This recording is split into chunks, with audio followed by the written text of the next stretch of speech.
Hay rutas que simplemente no tienen nombre, no aparecen en ninguna guía de viaje, no las recomienda ningún algoritmo, no las va a encontrar nadie buscando qué hacer en Baja California Sur en internet. Esta que vamos a ver hoy es una de ellas. Lo que verás en este video empieza en un pueblo colonial fundado hace más de 300 años en medio del desierto.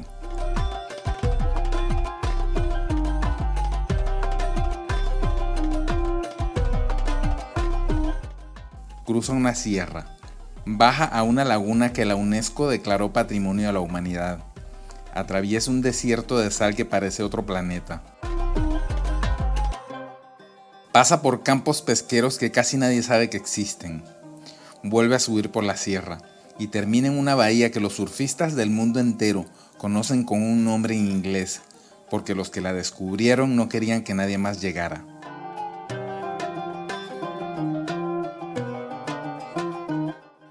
Casi 180 kilómetros, 3 ecosistemas, un solo camino, y la mayoría de este camino no está en ningún mapa.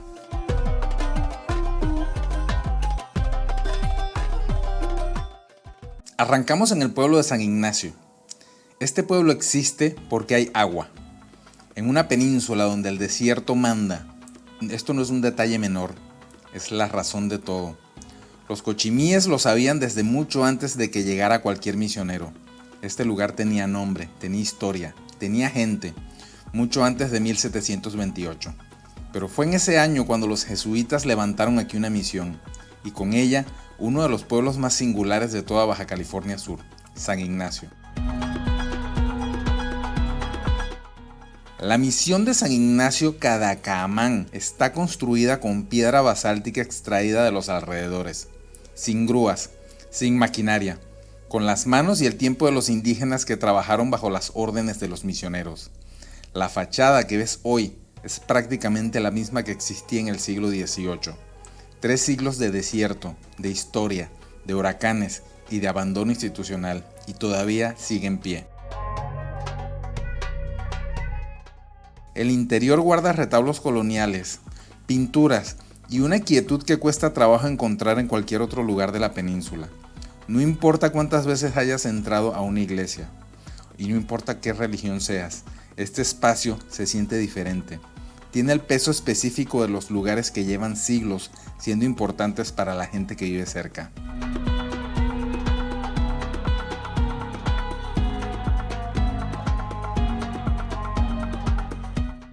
El pueblo creció alrededor de esa misión y de esta agua. Calles de tierra, casas de adobe, una escala humana que las ciudades perdieron hace mucho. San Ignacio tiene algo que es difícil de nombrar pero que se siente apenas llegas. La sensación de que aquí la vida no compite con nada.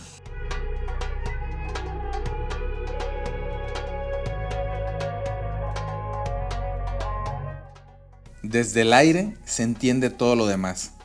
Ese verde que ves ahí abajo no debería existir. Estamos en uno de los desiertos más áridos de México, y sin embargo ahí está, denso, oscuro, casi tropical, rodeado por completo de tierra reseca y roca volcánica. Es un oasis, el manto freático que alimenta este lugar desde antes que hubiera un pueblo, antes de que hubiera una misión, antes de que alguien pusiera un nombre en este mapa, antes de que ningún humano pusiera el pie aquí. Las palmeras datileras que crecen en este oasis también las plantaron los misioneros. Algunas tienen más de 200 años y siguen produciendo fruto. Cuando los dátiles maduran, la gente las recoge, los venden, los regalan. Es una cosecha que nadie sembró pensando en el presente. La sembraron para un futuro, y ese futuro ya lleva 2 siglos siendo el presente de alguien más. San Ignacio existe porque aquí hay agua. Todo lo demás, la misión, el oasis, el pueblo, la historia, es consecuencia de ese hecho simple y extraordinario.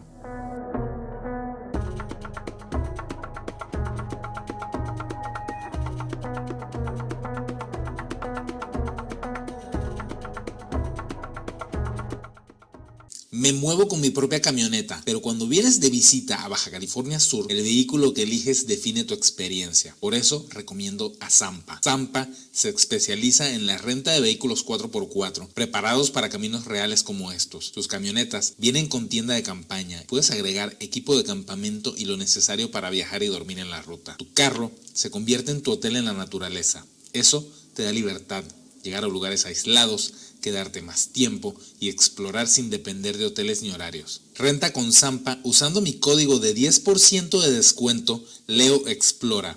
El link está en la descripción. Desde San Ignacio hay una sola manera de llegar a donde vamos, hacia el oeste, por la sierra. El trayecto completo que vas a ver en este video cubre casi 180 kilómetros entre San Ignacio y San Juanico. No es una línea recta. Es una curva larga que primero baja hacia la costa del Pacífico, rodea la laguna San Ignacio, cruza salitrales, pasa por campos pesqueros como el Delgadito y luego vuelve a subir por la sierra hasta caer a la bahía. Yo estimaría que son 3 horas de camino en condiciones normales, quizá 4, pero yo nunca cumplo con ese criterio. Siempre me estoy deteniendo a explorar, a fotografiar y a documentar. Hay cosas en esta ruta que no puedes pasar de largo y quedarte tranquilo. Lo que sí es un hecho, entre San Ignacio y San Juanico no existe ningún servicio, 0. No hay gasolinera, no hay tienda, no hay taller ni señal de celular en la mayor parte del recorrido. Si algo sale mal en el camino, la solución viene de lo que traes en la cajuela y de lo que sabes hacer con eso. No existe pavimento en la mayor parte del recorrido. Lo que sí existe es un paisaje que cambia de forma tan radical cada pocos kilómetros que cuesta trabajo creer que todo eso pertenece al mismo territorio.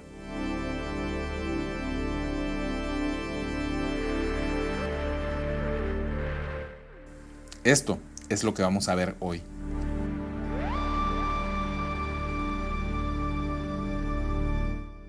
Los primeros kilómetros fuera de San Ignacio los pasas subiendo.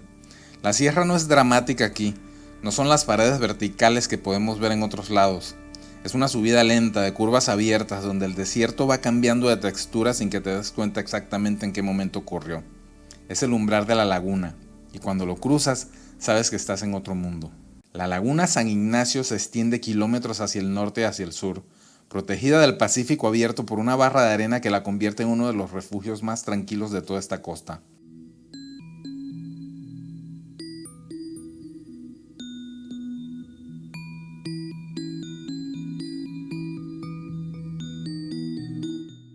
Esa tranquilidad es exactamente lo que la hace invaluable. Para las ballenas grises que llegan cada invierno a parir y amamantar a sus crías, este lugar es el último santuario de ese tipo que existe en el mundo sin desarrollar. La UNESCO lo sabe, por eso está en la lista de Patrimonio de la Humanidad. Pero hoy no es temporada de ballenas, hoy la laguna pertenece a otros.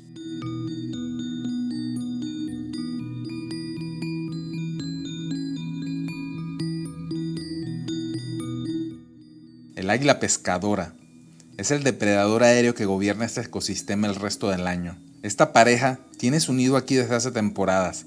La cría que ves adentro todavía no vuela, todavía depende completamente de los adultos para comer, pero ya tiene el tamaño y la mirada de lo que va a ser. Un cazador de precisión que puede localizar un pez desde las alturas, calcular el agua, lanzarse en picada y atraparlo con las garras de un movimiento que dura menos de un segundo. Al atardecer, cuando la luz baja y el agua de la laguna se vuelve de cobre, el águila pescadora es una de esas imágenes que te recuerdan por qué vale la pena llegar hasta lugares como este con una cámara.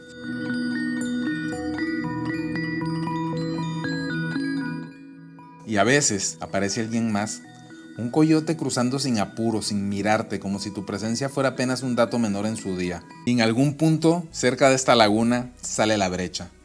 Aquí es donde esta ruta se convierte en algo que no tiene comparación con ninguna otra que haya manejado en la península.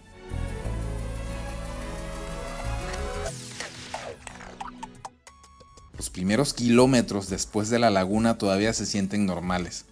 Terracería, piedra suelta, el ruido familiar de la brecha bajo las llantas.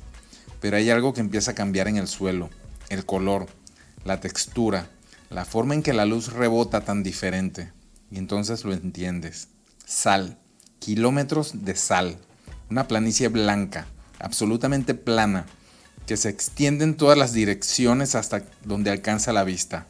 No hay árboles, Casi no hay rocas, sin ninguna referencia de escala que te diga qué tan lejos está el horizonte. Estos son los salitrales, y la primera vez que los ves desde arriba, cuesta trabajo procesar que esto es México, que esto es Baja California Sur.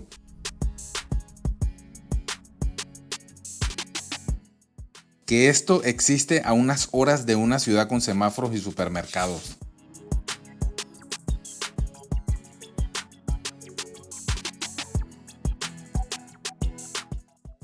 Hay un fenómeno psicológico que se llama agorafobia, el miedo al espacio abierto, a los lugares donde no hay paredes, donde el entorno no tiene límites visibles. No sé si lo que sientes aquí es exactamente eso, pero sí sé que este paisaje activa algo primitivo en el cerebro. Cuando no hay nada que interrumpa el horizonte en ninguna dirección, el espacio deja de sentirse como paisaje y empieza a sentirse como concepto. La inmensidad aquí no es una palabra, es una experiencia física, tangible.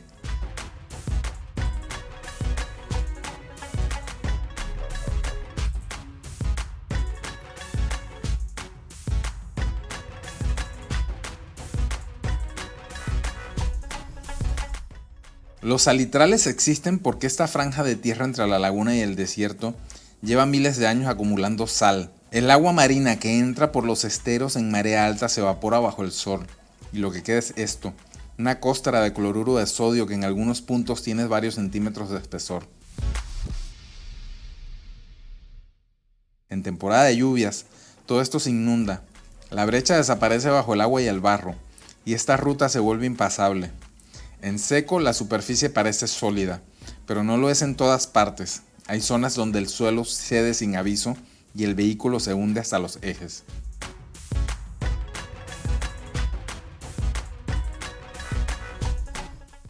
El truco y el consejo de los locales que aprendí en esta ruta es bastante contraintuitivo. El camino oficial trazado en los mapas no siempre es la mejor opción. En muchos tramos conviene bajarte de la brecha marcada y rodear por los propios salitrales. La superficie compacta aguanta mejor el peso de tu vehículo que la tierra suelta del camino. Pero hay que saber leer el terreno. Hay que saber distinguir la parte firme de la parte que cede. Y eso no se aprende en ningún mapa, se aprende manejando. Desde arriba, el vehículo se ve como un punto moviéndose despacio sobre una superficie que no termina. En ese momento la escala de este lugar se vuelve completamente clara y completamente imposible de ignorar.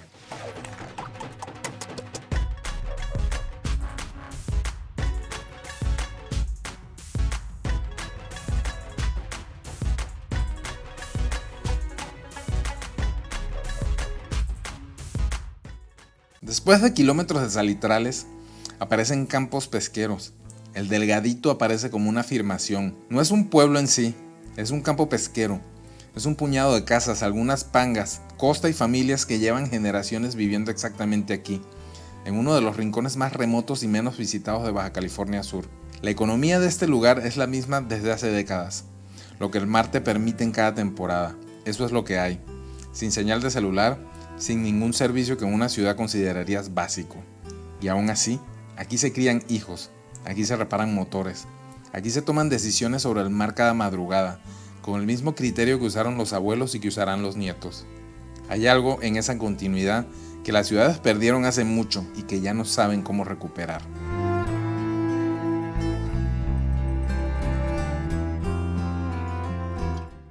Pero el Delgadito no es solo un campo pesquero, a su lado existe algo que muy poca gente que pasa por aquí se detiene a ver, el manglar, un estero de mangle que crece en el borde entre la tierra y el agua, con raíces que se adentran en el barro y sostienen un ecosistema completo sobre ellas. Crías de peces, cangrejos, aves costeras, todo eso vive dentro de esta maraña de raíces y ramas que desde afuera parece impenetrable. Eso es el Delgadito, un lugar que no aparece en ninguna guía, que no tiene señalamiento en la carretera, y que sin embargo concentra más historia, más ecología y más dignidad silenciosa que muchos destinos que sí aparecen en los mapas. Seguimos con nuestra ruta.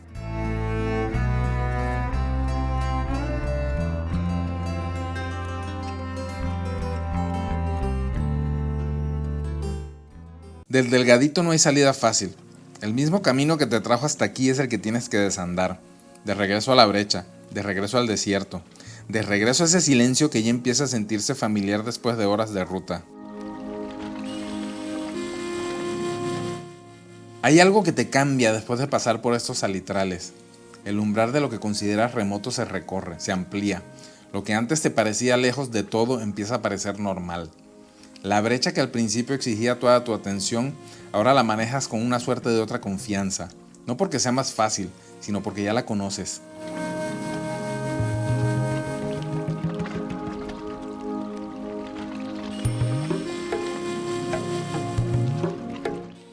Los kilómetros que siguen son demasiado solitarios en esta ruta. Lugares que no tienen nombre en el mapa. Arroyos que solo corren 2 semanas al año. Cardones que llevan un siglo creciendo sin que nadie los haya visto crecer. Esta franja de la península, entre la costa del Pacífico y la sierra, es una de las zonas menos documentadas de Baja California Sur. Pocas brechas, pocos poblados, un territorio que existe en sus propios términos, completamente indiferente si alguien pasa por aquí o no.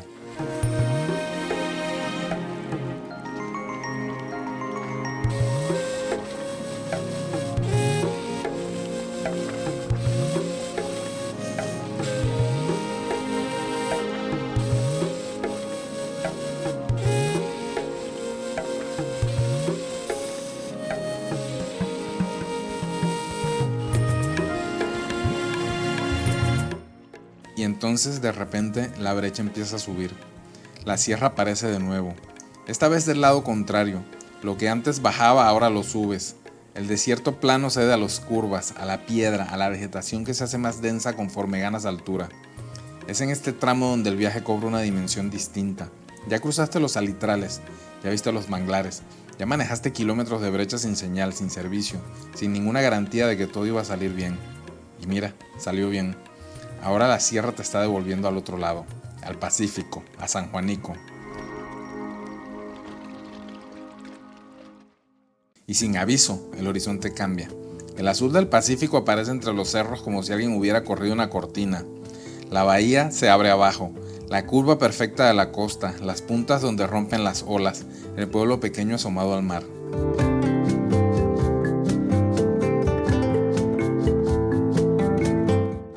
Después de todo lo que cruzaste para llegar aquí, esta vibra se siente distinta. No es solo el océano, es la recompensa de haberlo logrado. San Juanico es un pueblo que el mundo conoce con otro nombre, Scorpion Bay. Así lo llaman los surfistas de California, de Australia, de donde sea, de cualquier lugar del mundo donde haya alguien que persiga olas. Para ellos este lugar es una leyenda, uno de los 10 mejores lugares del mundo para surfear, con una geometría de costa tan particular que produce algo que la mayoría de las playas del mundo es imposible. La bahía tiene forma de media luna, y esa curva hace que las olas no lleguen directas, sino que vayan rompiendo punto por punto, encadenándose de norte a sur en una secuencia que puede extenderse por más de 1 kilómetro de ola continua.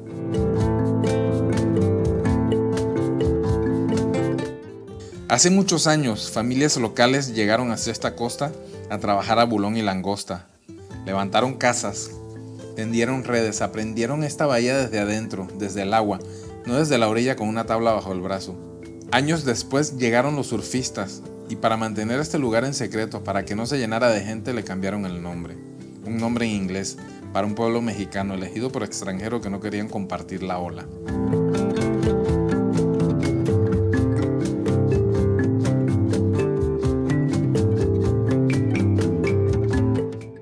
Y sin embargo, San Juanico sigue siendo San Juanico. Los pescadores siguen saliendo al mar cada madrugada, las pangas siguen estando en la playa, las calles siguen siendo de arena, y esa bahía, esa curva perfecta de la costa que alguien intentó esconder del mundo cambiándole el nombre, sigue rompiendo sus olas exactamente igual que antes que alguien las descubriera. Algunos lugares tienen esa resistencia, la de seguir siendo lo que son sin importar lo que llegue desde afuera. San Juanico es uno de ellos. Hay una pregunta que me hago cada vez que termino una ruta como esta. ¿Cuántos lugares así quedan en la península? La respuesta, cada vez que la busco, es la misma. Sigue explorando.